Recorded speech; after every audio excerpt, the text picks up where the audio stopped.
Mulai kata Allah dengan cara membersihkan diri dulu. Ya, disebut dengan wudu secara bahasa. Kalau kita ambil bahasa tekstual, wudu itu punya arti dari kata widha'ah yang berarti nadhafah wal husnu. Sesuatu yang bersih wal husnu dan baik. Husnu itu dari kata hasan. Ya, hasan itu bukan cuma baik wudunya, tapi ada dampak kebaikan. Jadi pengaruh wudu itu ada dampak kebaikan dalam sifat dan sikap. Jelas ya? Baik, mari kita lihat pelan-pelan. 1. Faghsilu wujuhakum. 2. Wa aydiyakum ilal marafiq. 3. Wamsahu bi ru'usikum. Yang keempat, wa arjulakum ilal ka'bain. Fokus secara fikih kata Quran, dianggap sah wudu itu jika menyempurnakan 4 basuhan utama dulu. Ya, apa 4 yang dibasuh ini?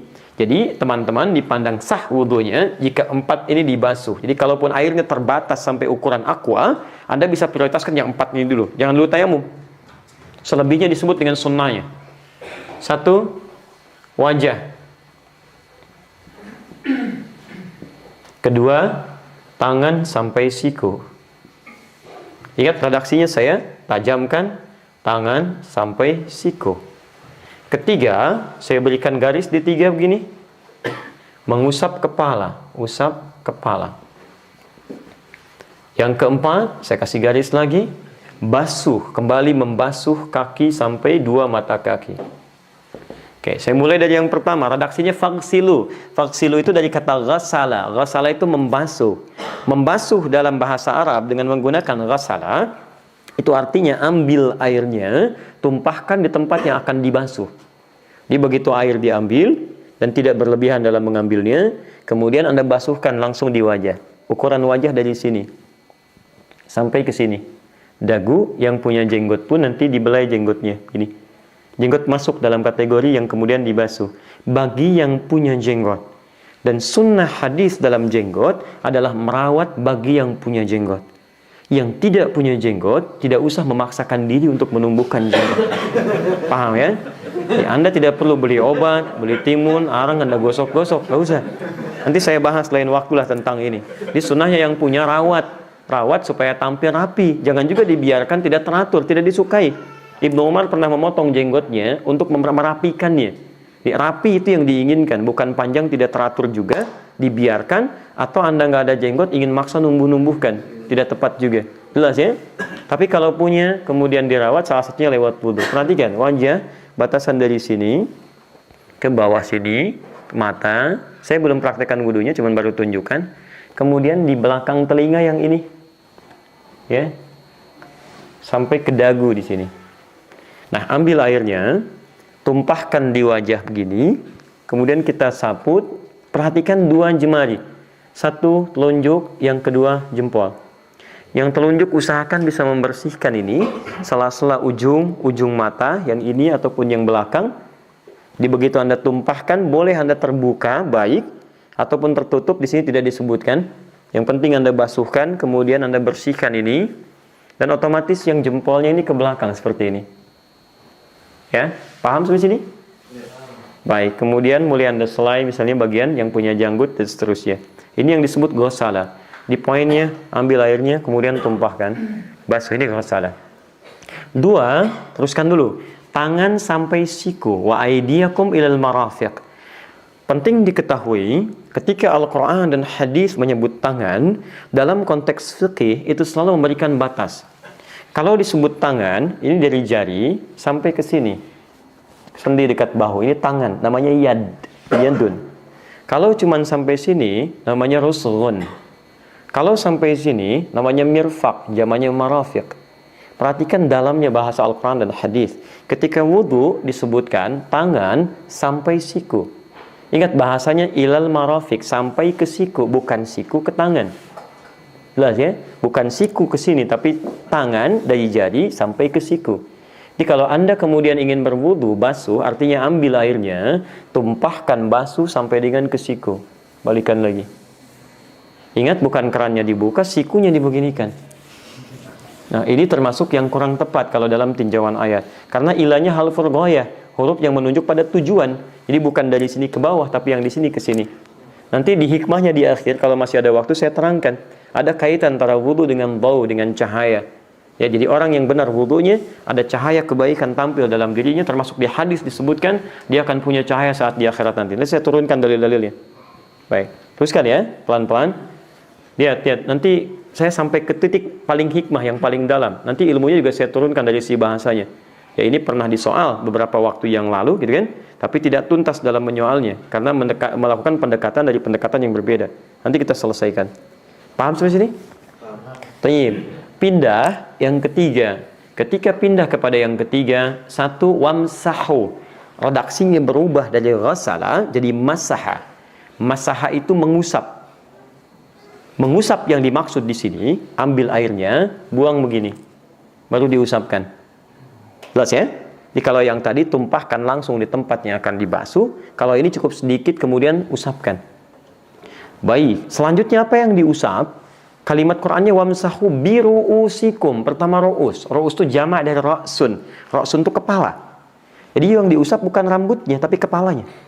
Di sini keadilan Allah berlaku. Bayangkan kalau yang diusap itu rambutnya, bagaimana dengan yang tidak punya rambut? Ini persoalan. Ini yang diusap kepalanya. Jelas ya? Ini pun sekaligus memberikan kesan bahwa orang yang wudunya cuma mengusap rambutnya, ini menunjukkan wudunya tidak sah. Hati-hati ya, mahasiswa, teman-teman, Kensusi dan yang lainnya, terasa rambutnya sudah bagus, rapi, ya kan? Bahkan takut kemudian acak-acakan lagi, cuman ambil air sedikit, takut rambutnya, kemudian merasa sah, ya kan? Nah ini tidak sah, ingat, tidak sah wudunya, mesti diulang. Nah kemudian, ini yang paling indah, kalimat mengusap ini, itu menggunakan huruf ba, yang lainnya nggak pakai ba. Faghsilu wujuhakum aydiyakum ilal marafiq. Begitu wamsahu pakai ba, bi ru'usikum. Huruf ba dalam gramatikal bahasa Arab itu punya 14 makna. 14 arti. Anda punya buku namanya karangan Ibnu Hisham Al-Ansari, Mughnil Labib an Kutubil A'arib. Itu disebutkan 14 makna. Dari al-ilsaq, al-musahabah, al-istighraq, al-ba'du dan sebagainya. 14 ini dalam ayat ini diterapkan 3 fungsi. Di 3 dari 14 makna huruf ba berlaku di ayat ini. Fungsi pertama disebut dengan al-istighraq namanya. Istighraq. Istighraq itu huruf yang menunjuk kepada fungsi yang menyeluruh, komprehensif. Jadi ketika ada huruf ba-nya, bi ru'usikum, makna pertama, basuhlah, usap. Maksudnya, usaplah kepala itu secara menyeluruh dari depan ke belakang begini. Ambil air, tumpahkan, usap depan ke belakang begini. Paham? Ini bagian pertama. Ini yang disebut dengan istighraq. Ba yang kedua disebut dengan at-tahdid. At-tab'id ma'at tahdid. At-tab'id menunjuk pada sebagian, ma'at tahdid tapi ada batasnya. Maka secara singkat bisa Anda usap bagian kepala, batasnya ubun-ubun. Ya, ini saya sampaikan yang singkat-singkat saja di sini sampai ubun-ubun. Jadi sepanjang Anda usap sampai ke ubun-ubun sini, bernama dia kepala, sah hukumnya. Paham? Yang ketiga, at-tab'id min duni tahdid. Sebagian tapi nggak ada batasnya, termasuk yang disebut kepala saja. Asal dia bermakna kepala, bagian dari kepala, maka boleh diusap dan sah wudunya. Jadi kalau Anda ke sini mengusap, sah. Sini mengusap, sah. Sini mengusap, sah. Kapan 3 ini dipraktekkan? Kalau Anda tidak punya masalah, maka yang sempurna diusap dari depan ke belakang. Anda punya persoalan, kepala sakit satu misalnya kan, kena luka, ditutup, bukan berarti nggak bisa wudu. Anda bisa usap yang lainnya. Paham ya? Lebih jauh lagi adalah akhwat yang perempuan. Tidak semua tempat dia bisa buka hijabnya. Maka sampaikan kepadanya, cukup diambil air, usapkan ke bagiannya, bagian tertentu di kepala, sah wudunya. Ya, tapi ayah nggak enak, bukan masalah enak nggak enak. Ya, ibadah itu bukan pakai perasaan, tapi pakai dalil. Karena kadang-kadang sesuatu yang dibiasakan salah ketika akan benar tidak terbiasa. Nggak ada masalah, usapkan dan sah hukumnya.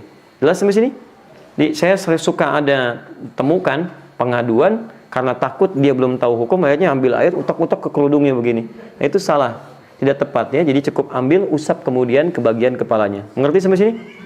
Itu Masya Allah, huruf ba. Bahasa Arab itu tajam sekali. Satu huruf, pernah ada orang Indonesia sekolah di Al-Azhar, ngambil S3. Membahas tentang huruf ba ini aja. Ba, dapat doktor Pak. S3. Ya Allah saya katakan, masih banyak peluangnya. Ada huruf ta, huruf fa. Sampai ya. Luar biasa. Sok silakan dokter plus berapa terserah ya. Ambillah, itu baru S3, S4 kerupuk 3 masih banyak. Teruskan. Fokus teman-teman. Lihat sini. Udah dia usap, kemudian kembali ke kaki. Ketika ke kaki, baknya dibuang, kembali ke hukum asal.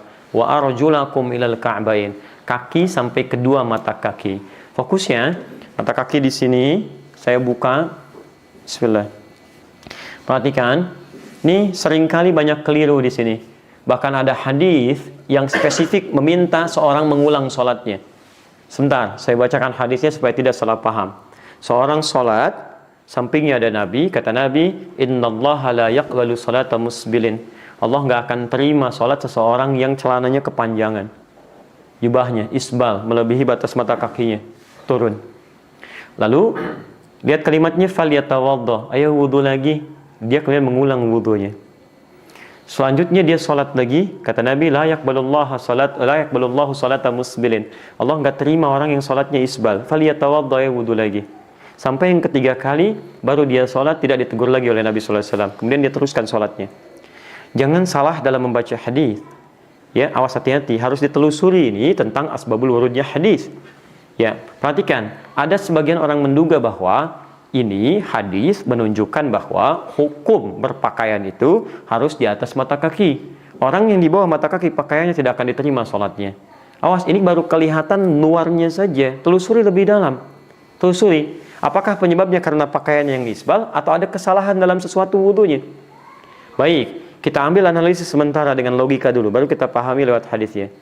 Orang ini, kata Nabi, tidak akan diterima sholatnya oleh Allah dengan pakaian yang terlampau melewati batas mata kakinya, luber ke bawah. Kalau yang salah pakaiannya, kenapa orang ini tidak diminta oleh Nabi ganti pakaian, tapi disuruh wudhu? Kata Nabi wudhu. Dia yang kedua, begitu yang ketiga ternyata dia sholat dengan pakaian yang sama, Nabi nggak tegur lagi, dan selesai sholatnya. Kalau yang salah tetap pakaiannya, harusnya konsisten, ditegur, kamu salah nih, ganti pakaian sholat. Ternyata ketika ditelusuri, pada yang ketiga ini, dia baru sadar. Nabi begitu tajam merasakan tentang benar tidak ibadahnya. Ketika dia wudhu, karena terlampau lebar pakaiannya menutup sebagian kakinya. Ini tidak terbasuh dalam wudhunya. Maka dia menduga ini mungkin yang dimaksud oleh Nabi. Dia singkapkan ini, kemudian basuh seperti ini. Setelah sempurna, Nabi tidak tegur lagi. Jelas ya? Jadi nanti hadis tentang pakaian isbal itu banyak sekali hadisnya. Ada yang menunjukkan ketawaduan, ada yang menunjukkan kesesuaian dalam berpakaian, ada yang menunjukkan kehati-hatian dalam ibadah. Kita harus seimbang di sini ya. Antum nggak ada masalah kalau pengen misalnya celana di atas mata kaki, nggak ada masalah, silahkan. Ya sesuaikan, nggak ada persoalan. Disebut tidak isbal, tapi juga jangan kemudian, maaf, celananya tidak isbal, tapi mulutnya pada isbal. Ya celah ini, celah itu dan sebagainya. Ya itu tidak tepat dalam konteks ini. Ya kita harus nanti gali lagi lebih dalam. Cara membasuhnya bagaimana? 3 basuhan. 3 basuhan itu bukan harus 3. 3 itu batas maksimal untuk menyempurnakan. Kalau 1 sudah baik cukup. Nah, bagian kaki bagi 3. 1, Anda sela-sela dulu ini. Ini ya. Fokus. Pakai jari kelingking ya. Sunahnya pakai jari kelingking. Ustadz kenapa nggak pakai jempol? Kegedean. Udah, gampang lah. Biar nggak banyak diskusi ya. Jadi ini sudah. Kemudian ambil bagian kedua, sapu bagian belakang, baru yang ketiga meratakan keseluruhannya. Hati-hati kotoran di dekat jempol ini. Ya, paham sampai sini? Saya turunkan ya, jelas ya? Baik. Kalau dianggap cukup, kemudian sempurnakan kanan kiri sampai selesai. Ini yang wajib. Jadi ingat, selebihnya sunnah. Kumur-kumur itu sunnah. Ada pahalanya. Istinsyak, menghisap air ke hidung, menghirup, dan dikeluarkan lagi, itu sunnah. Telinga, itu sunnah. Jadi kalau air Anda misal, yang Anda miliki, cukup dengan 4 ini, jangan dulu tayamum. Anda maksimalkan yang 4 ini. Anda boleh bisa saja tertinggal dengan misal membasuh telinga, tapi Anda nggak boleh tertinggal dengan yang 4 ini. Anda nggak basuh telinga saat wudhu, wudhunya sah. Tapi Anda kehilangan 1 di antara 4 ini, maka itu yang jadi persoalan. Jelas di sini?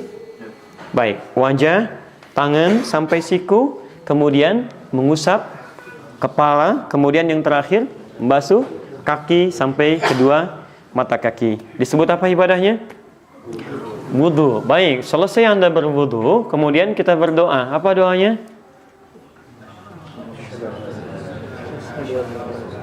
Asyhadu an la ilaha illallah. Kemudian setelah itu Allahumma ij'alni minal waj'alni minal. Baik, pertanyaan saya, paham nggak yang dibaca oleh kita? Paham nggak? Baik. Nggak ada wallahu alam di sini ya. Ini masalah paham atau enggak aja. Pilihannya gampang kok. Pilihannya gampang. Kalau paham ya, kalau tidak tidak. Wallahu alam itu nggak ada hubungan dengan itu. Baik. Fokus. Ya, Mas. Oh,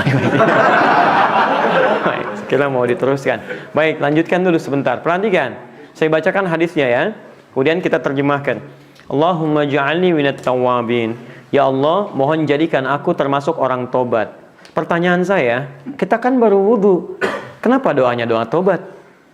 Kan baru selesai wudhu. Kok doanya doa tobat? Harusnya kita katakan, ya Allah jadikan saya termasuk orang yang wudhunya benar. Tapi kenapa bimbingan hadis yang mengatakan saya baru tobat ya Allah? Apa artinya tobat? Tobat itu setidaknya mengakui kesalahan yang pernah dikerjakan, menyesali itu semua, dan berjanji tidak mengulanginya lagi. Artinya, kalau orang tobat, yang jeleknya hilang, yang baiknya muncul. Baik, saya mau tanya, izin, dari yang kita basuh saat wudhu dan kita usap, bukankah itu anggota tubuh yang sering kita gunakan interaksi dalam keseharian? Bukankah itu semua? Mulut untuk bicara, wajah menatap orang, kadang-kadang tidak menyenangkan, tangan untuk digunakan bergerak, kaki untuk melangkah. Perhatikan, telinga untuk mendengar. Kita sering lupa bahwa semua organ itu sering kita gunakan tidak pada tempatnya. Telinga mendengar yang salah, mata melihat yang keliru, lisan bicara pada yang tidak tepat, kaki melangkah pada yang tidak benar. Maka disitulah saat wudhu kita bertobat. Itu maksudnya. Di ulama dulu benar bagus wudhunya. Jadi begitu dia wudhu, dia kemudian berkumur-kumur, itu bukan kotoran fisik aja yang keluar. Kata Nabi kalau wudhunya benar di hadis Muslim, bersamaan dengan jatuh tetesan air wudhunya, itu kotoran-kotoran di lisannya itu ikut keluar. Jadi yang, mohon maaf ya, yang mencela, yang berdusta, yang gibah, itu hilang gitu. Seketika karena dikeluarkan. Dosanya ikut keluar kata Nabi, sampai ke ujung kaki. Jadi kalau yang jelek-jeleknya sudah hilang, maka yang baiknya muncul. Yang baik itu yang disebut dengan husnu. Jadi ini yang dibasuh disebut dengan nadhafah, bersih, dampaknya ke hati jadi baik, husnun. Maka muncullah kemudian cahaya-cahaya kebaikan dalam dirinya. Ada aura baik. Jadi orang wudu itu mustahil lisannya kotor. Orang wudu mustahil wajahnya tidak menyenangkan. Orang wudu mustahil kakinya melangkah pada yang buruk. Mustahil. Makanya kalau orang benar wudunya, sholatnya pun akan benar. Ini poin pertama. Dari sinilah kemudian terpancar kebaikan-kebaikan dalam dirinya. Sesuatu yang terpancar dengan kuat disebut dengan daw'un. Itu istiqaq kabir namanya. Cahaya, sinar. Makanya kata Nabi, orang-orang yang wudunya benar. Jadi wudu itu asalnya bukan dari bahasa Arab. Itu bahasa syariat. Karena orang Arab gak kenal wudu asalnya. Mereka kenalnya dawu, cahaya, nggak kenal wudu, kenalnya widho'ah. Makanya diambil istiqaq. Istiqaq itu kata yang diambil dari yang lain untuk dikaitkan sehingga muncul teorinya. Baik, dari sini kata Nabi, satud'a ummati yaumal qiyamati ghurral muhajjalin. Umatku akan dipanggil di hari kiamat dengan cahaya yang luar biasa terpancar dari dirinya. Min atharil wudu, dari bekas wudunya. Syekh Muhammad bin Jibril di sini menyimpulkan, beliau mufti di Saudi. Beliau mengambil bahasa Arab dan kuliah syariah sampai jadi mufti. Dan orang rujukan di Saudi Arabia. Masya Allah, beliau katakan ada korelasi antara wudhu dengan cahaya yang Allah berikan pada orang yang benar wudhunya. Baik, ini yang disebut dengan istiqaq al-kabir. Mengambil satu kata dari kata yang lain karena ada qarinah, keterkaitan, dalil-dalil yang mengkhususkannya. Maka, poinnya adalah, kita bukan memperdebatkan kata. Poinnya, benar nggak wudhu kita? Seharusnya sesuai dengan tuntunan Nabi tadi. Orang yang wudhunya benar, cenderung bersih, senang dengan kebersihan. Orang yang wudunya benar, tampak kebaikan dalam sifat dan sikapnya. Orang yang wudunya benar pasti punya cahaya yang Allah akan berikan, baik saat di dunia dengan cahaya kebaikan, ataupun di akhirat dengan cahaya yang sesungguhnya. Paham sampai sini? Maka inilah suasana yang dia bawa dalam sholat. Jadi begitu mau sholat itu, lisannya sudah keluar dari kotoran. Sampai ke ujung kakinya, mata sudah bersih. Ya, Anda menghadap manusia tampilan bersih, menghadap Allah memang bersih, tapi bawa dosa. Kita menghadap Allah itu lebih daripada suci. Allah itu maha suci, yang maha suci itu bukan cuma bersih luarnya. Kita harus menghadap dengan segala kesucian pada diri kita. Maka dibersihkanlah keseluruhannya. Makanya orang yang wudunya benar, itu pasti sholatnya enak. Karena dia nggak datang membawa kotoran. Walaupun pakaian sederhana, tapi jiwanya bersih, enak gitu. Pernah lihat orang sholatnya enak gitu kan? Sujud, ruku. Padahal mungkin orang itu sederhana luar biasa.